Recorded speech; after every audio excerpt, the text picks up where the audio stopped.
We are currently witnessing a massive psychological trap. Every day, tech giants spend billions of dollars designing smartphones specifically to exploit our brains. The infinite scrolling, the bright colors, the constant notifications, they are intentionally built to maximize our screen time and steal our attention. Esta puerta se abrió para tu paso. Este piano tembló con tu canción.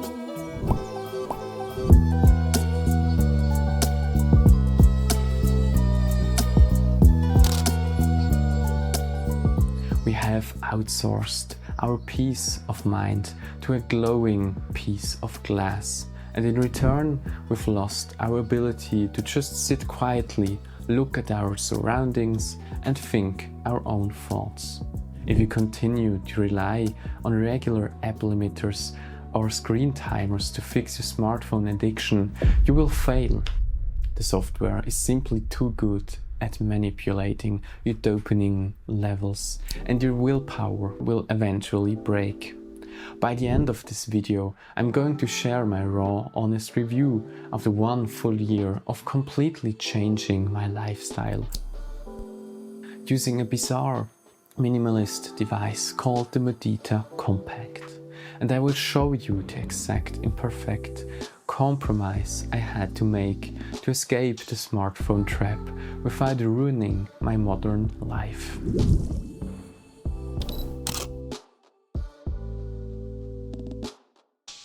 Let's look at the baseline situation of how I ended up here.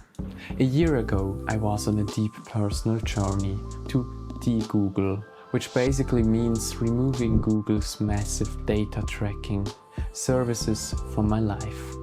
And I was desperately trying to lessen my screen addiction. That's when I stumbled onto a company called Mudita on Kickstarter, which is a website where people can back new independent inventions before they're made.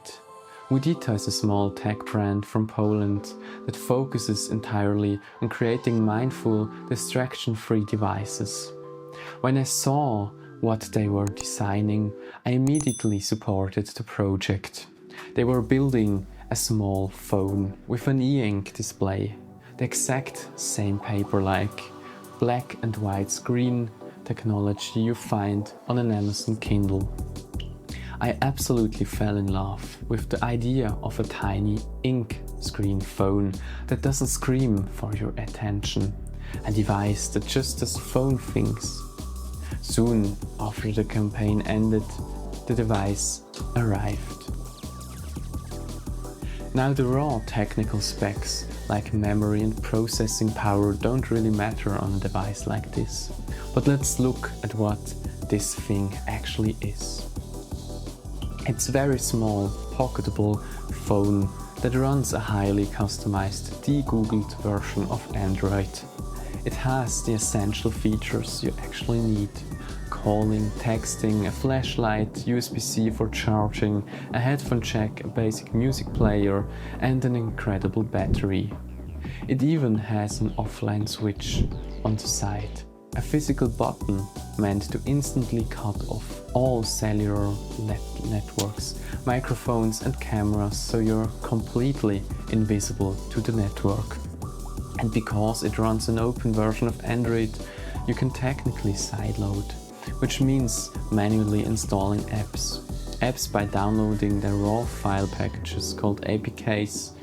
This means you can get essential tools like WhatsApp or Apple Music running on it. My very first impressions were amazing. I held this small textured device in my hand, and the black and white e-ink screen felt incredibly peaceful. The battery life was immense, easily lasting up to 2 entire weeks on a single charge, because the screen barely uses any power. But the moment I sat down at my desk to install my essential daily applications, a massive, frustrating conflict slapped me in the face, because this device runs a deeply secured, de-Googled operating system It completely lacks Google Play services. For most people and apps that's fine, but for my banking apps it was a total disaster. Modern banking apps required strict official Google security certifications to open. On the Mudita Kompakt they simply refused to work. I instantly realized the terrifying truth. I couldn't fully switch to this device as my only phone. I couldn't pay my bills, check my accounts, or navigate the modern financial world on the move. Remember what is at stake here. If you try to completely cut yourself off from modern tech, society will punish you. You risk becoming completely locked out of your own life, missing critical messages and making daily survival incredibly stressful. It felt like my entire experiment to reclaim my mind was dead on arrival. But instead of giving up, I forced a creative compromise. I decided that my regular addictive smartphone would no longer leave my house. It stays plugged in on my desk at home, strictly acting as a digital tool for banking apps, checking essential schedules or handling heavy administration. The moment I step out through my front door, I only carry the Mudita Kompakt. And honestly, this exact setup has been absolutely perfect for me. The change in my day-to-day life has been staggering.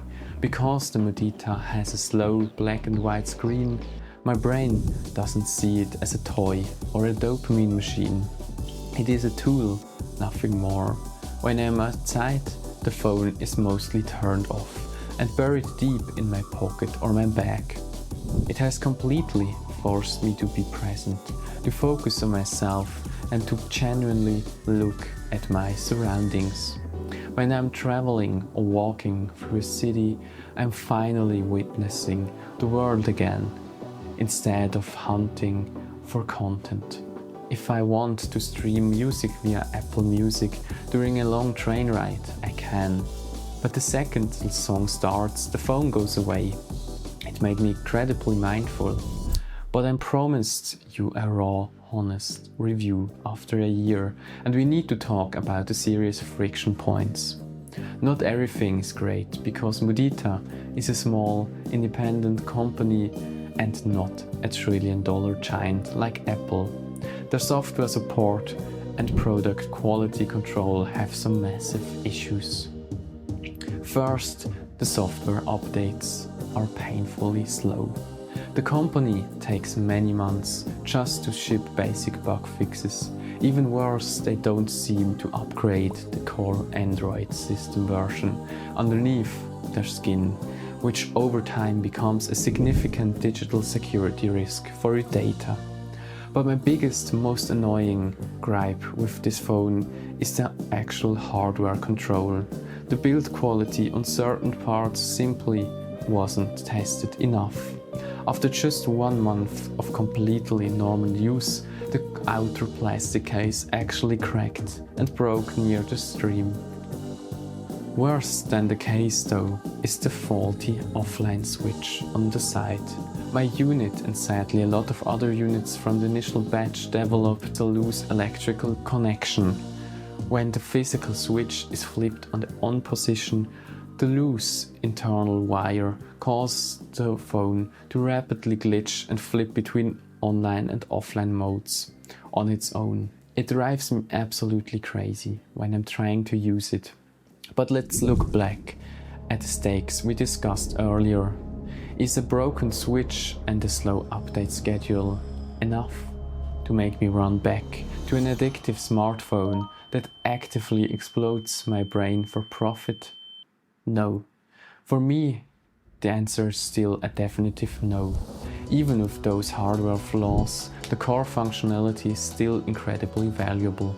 The wireless hotspot feature works flawlessly, allowing me to share an internet connection with my laptop when I absolutely need to work outside. And that 2-week battery life is a level of freedom you cannot understand until you experience it. Plus, because Mudita is a small, passionate team, their customer support is genuinely helpful and nice when you reach out with issues, which is rare in today's tech. The final result of this 1-year experiment is a complete shift in my lifestyle and my focus. By using the old smartphone only at home and the Mudita outside, I have reclaimed my attention span. When I am trying to learn a new skill, study or edit a video at my desk, my mind is completely focused, because the distraction machine isn't in my pocket. And when I'm out with my friends, I'm 100% there with them, sharing the silence and the laughter instead of checking a screen. I can totally recommend a de-googled Eink device to anyone who is drowning in screen time. The black and white limitations are the ultimate gift because they make the phone unappealing to your subconscious mind. I truly hope the market gets flooded with more devices like this in the future, because we desperately need an escape hatch from the mainstream tech loop. Stop letting an algorithm run your day. Put the addictive phone in a drawer at home. Grab a tool that forces you to look up and go live a life that isn't optimized for a screen. Stay present, stay optimized, and tell me in the comments, do you think you could survive a week with a black and white phone? Let's talk about it. Now, as always, thank you very much for watching. A like and a subscribe would really help the channel. I really am interested to hear what your thoughts are about this topic. Thank you very much.